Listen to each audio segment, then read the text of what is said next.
Hi, now in this video we are going to cover the 3D transformation. As in the previous video we saw like how the transformation took place along the x and the y axis. Here when I'll talk about 3D, that means the z axis will also be in the picture. So whatever the transformation will take place using the method like skew, translate, rotate, that will go across the x, y and z axis as well. So let's see a practical implementation of performing the 3D transformation in CSS3. So likewise, we use the rotate function in the 2D transformation. Here, I'm going to use the rotate x, rotate y or rotate z in the 3D. So depends in how many degree you want to rotate it. You will just pass the axis around which you want to do the rotation. Rest, again, I'm using a div, which is nothing but a box, pink color box with the height 200 pixel, with the height 100 pixel and width 200 pixel. And again, there is a special div in which I'm performing the rotation. So this is the normal div with straight box, and this is the my div in which all the rotation will take place. So as you can see, WebKit, again, I'm using it for different browser. This is the default one. And again, this one is for the Safari-like browsers. So let's save it, come to the browser and refresh.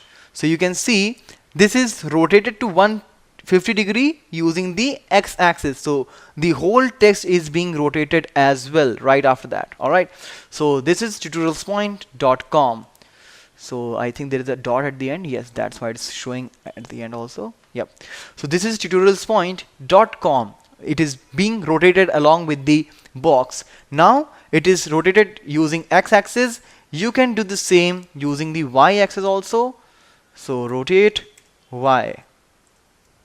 So now you can see the whole rotation is take place now according to this axis. Initially it was using the x, now it is taking the y.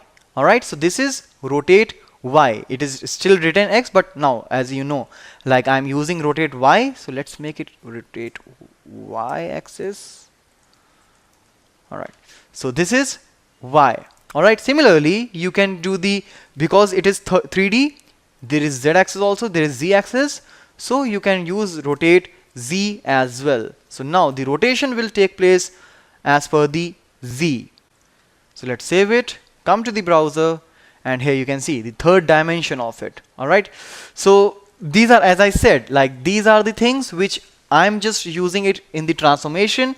If you will create a storyboard using the animation, you can see them, you can feel the animation and the transformation taking place. All right, so in our next video we will learn about the animation, but this is all about the 3D transformation using CSS3.